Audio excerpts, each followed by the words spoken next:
Hello, నేను CS రావు.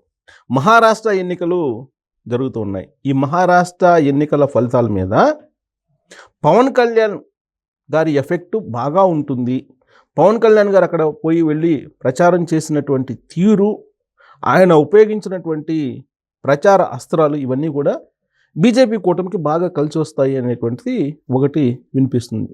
ప్రత్యేకించి సోలాపూర్ లాంటి చోట బాగా ఆయన ప్రచారం పనికొస్తుంది కూటమికి అనేది ఒకటైతే, ఆయన మహారాష్ట్ర ఎన్నికల ప్రచారానికి వెళ్ళి అటు రేవంత్ రెడ్డి గారిని, ఇటు అసరుద్దీన్ ఓవైసీ గారిని ఇద్దరిని కూడా రాజకీయ అస్త్రాలతోటి బాగా టార్గెట్ చేసినట్టు కనిపిస్తూ ఉంది. దాంతోపాటు జనసేన, శివసేన ఈ రెండు పార్టీల మధ్య ఉన్నటువంటి సారూప్యత గురించి కూడా మాట్లాడారు. ఆ రోజున శివసేన బాలాసాహెబ్ ఠాక్రే ఏర్పాటు చేశారు. సో ఆ శివసేన యొక్క తీరు, ఆ శివసేన యొక్క పంద, ఆ శివసేన యొక్క లక్ష్యాన్ని బేస్ చేసుకొని జనసేన ఏర్పడింది అనేటువంటిది ఆయన చేసినటువంటి ఒక వ్యాఖ్య. శివసేన యాక్చువల్గా ఆవిర్భావం ఆ రోజున హిందూ వాదాన్ని ఎంచుకుంది శివసేన. మరి అలాంటి శివసేన బేస్ తోటి జనసేన వచ్చిందా పవన్ కళ్యాణ్ గారు చెప్తున్న దాని ప్రకారం అని అంటే, జనసేన పుట్టుక మతాలను కలిపే, కులాలను కలిపే, కులాల ప్రస్తావన లేని మతాలను కలిపే పార్టీ, సెక్యులర్ పార్టీ అని చెప్పారు ఫస్ట్లో జనసేనది. చేగువీర సిద్ధాంతాలు అన్నారు. తర్వాత అంబేద్కర్, చేగువీర, కాన్షీరామ్ ఇవన్నీ కలగలిపినటువంటి సిద్ధాంతాలు అని చెప్పారు. 2019 ఎన్నికల్లో వీళ్ళని పెట్టుకొని కమ్యూనిస్టులతో పొత్తు పెట్టుకొని పవన్ కళ్యాణ్ గారు వెళ్ళారు.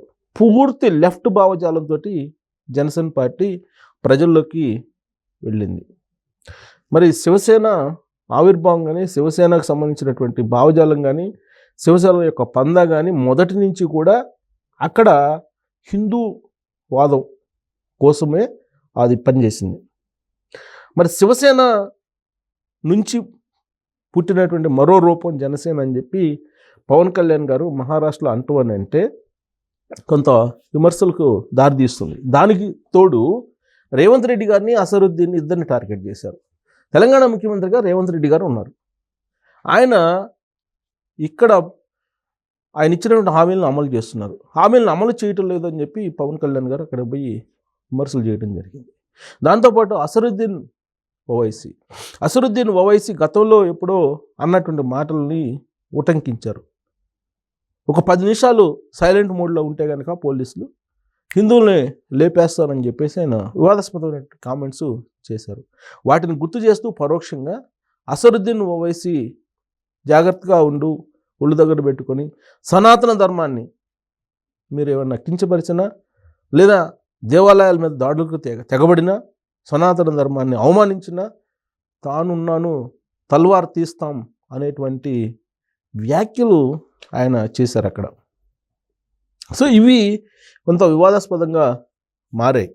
కారణం ఏంటంటే ఒకవైపు అసరుద్దీన్, ఇంకొకవైపు రేవంత్ రెడ్డి ఇద్దరిని టార్గెట్ చేయటం పవన్ కళ్యాణ్ అనేది మహారాష్ట్ర వేదిక మీద కరెక్టే. మహారాష్ట్రలో అక్కడ ఉన్నటువంటి పరిస్థితుల్లో కాంగ్రెస్ పార్టీకి వ్యతిరేకంగా మాట్లాడాలి. అలాగే అక్కడ హిందూ పోలరైజేషన్ బాగా జరుగుతుంది. హిందూ పోలరైజేషన్ ఓటు మీదనే అక్కడ మహాయుతి కూటమి ఆధారపడి ఉంది. కాబట్టి అక్కడ హిందూ పోలరైజేషన్ చేయడానికి రకరకాల ప్రయత్నాలు జరుగుతున్నాయి. దాంట్లో భాగంగా పవన్ కళ్యాణ్ గారు బహుశా అసరుద్దీన్ ఓవైసీ మీద అలాంటి వివాదాస్పదమైనటువంటి వ్యాఖ్యలు చేస్తూ టార్గెట్ చేసి ఉండొచ్చు. అది బీజేపీలో ఇచ్చినటువంటి టార్గెట్, బీజేపీ అంతర్గతంగా ఇచ్చినటువంటి స్క్రిప్ట్ అని చెప్పేసి అనుకుంటూ ఉన్నటువంటి పరిస్థితి. అయితే పవన్ కళ్యాణ్ ఆంధ్రప్రదేశ్లో ఒక డిప్యూటీ సీఎంగా ఉన్నారు, జనసేన పార్టీ అధినేత. ఆయన ఇప్పుడు సనాతన ధర్మం అనేటువంటి ఒక దాన్ని ఇప్పుడు ఎత్తుకున్నారు. 2019 ఎన్నికల్లో ఓడిపోయిన తర్వాత ఆయన డిపాజిట్లు కూడా రానటువంటి పరిస్థితుల్లో 2 చోట్ల ఆయన ఓడిపోయారు. అలాంటి సిచ్యువేషన్లో కేంద్రంలో ఏర్పడినటువంటి నరేంద్ర మోడీ గారి ప్రభుత్వంతో ఆయన కలవడానికి ప్రయత్నం చేసి కలిశారు. ఆ సందర్భంగా ఆయన చేసినటువంటి వ్యాఖ్యలు ఏంటంటే జనసేన మీటింగ్లో ఒక జాతీయ పార్టీ జనసేన పార్టీ విలీనం కోసం ఒత్తిడి తీసుకొస్తుంది, కానీ విలీనం అనేది తన కంఠంలో ప్రాణం ఉండగా జనసేన కాదు అనేటువంటి విషయాన్ని చెప్తూ 30 సంవత్సరాల కోసం పోరాడతాం, లక్ష్యాన్ని చేరుకోవడానికి ఓపిక పడతాం అని చెప్పి ఆయన చెప్పడం జరిగింది. ఆ తర్వాత జనసేన పార్టీని కొద్దిగా అంచెలంచెలుగా కొంచెం బలోపేతం చేసుకుంటూ ఎట్టకేలకు 2024లో కూటమిగా ఏర్పాటయ్యి 21 మంది ఎమ్మెల్యేలని గెలుచుకోగలిగింది. అయితే భావజాలం అనేది పూర్తిగా మారిపోయింది. 2019కు ఉన్నటువంటి భావజాలం జనసేన పార్టీకి 2019 తర్వాత భావజాలానికి పూర్తిగా మారిపోయింది. సనాతన ధర్మం, హిందూ ధర్మం ఈ రెండింటినీ ఎత్తుకుంది. బీజేపీ యొక్క సిద్ధాంతాన్ని పుడికి పుచ్చుకుంది జనసేన పార్టీ.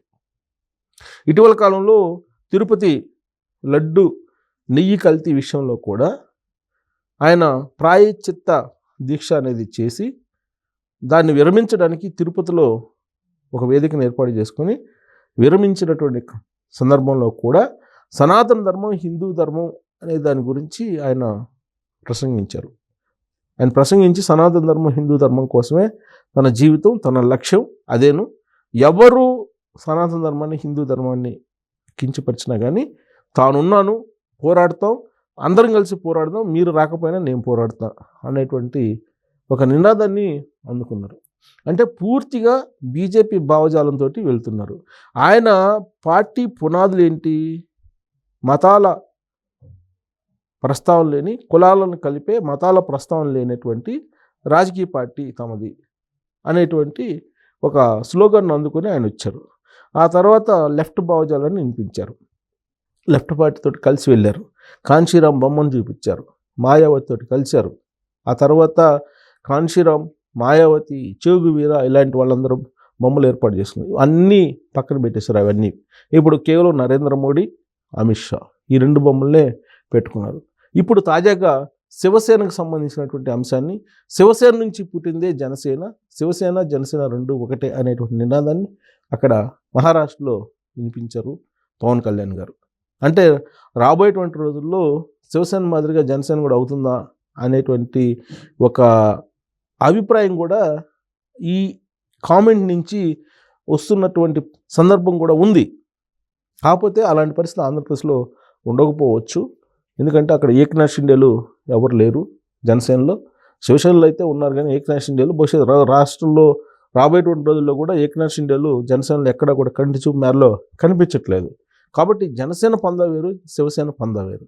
కాకపోతే అక్కడ వేదిక, మహారాష్ట్ర వేదిక అనుగుణంగా ఆయన ప్రసంగించారు తప్పితే శివసేనకి జనసేనకు పోలిక పెట్టడం అనేది అది ఎంత అసంబద్ధమైనది అనేది ఒక ఒపీనియన్. అయితే అక్కడ రేవంత్ రెడ్డి గారిని, అసదుద్దీన్ ఓవైసీ గారిని ఇద్దరు టార్గెట్ చేయడం అనేది రాబోయేటువంటి ఎన్నికల్లో తెలంగాణలో జనసేన ఫోర్స్ఫుల్గా వచ్చి ఇలాంటి పందాన్ని అనుసరిస్తుంది అనే దానికి సంకేతాలుగా కూడా కనిపిస్తూ ఉన్నాయి. సో పవన్ కళ్యాణ్ గారి ఎఫెక్టు మహారాష్ట్ర ఫలితాల మీద ఖచ్చితంగా ఎంతో కొంత ఉంటాయి అని చెప్పి బీజేపీ కూటమి భావిస్తుంది. ఆ ఫలితాల మీద పవన్ కళ్యాణ్ గారి యొక్క ఎఫెక్ట్ ఏ విధంగా ఉండబోతుంది అనేది కామెంట్ రూపంలో మీ అభిప్రాయాన్ని తెలియజేయచ్చు. Thank you very much.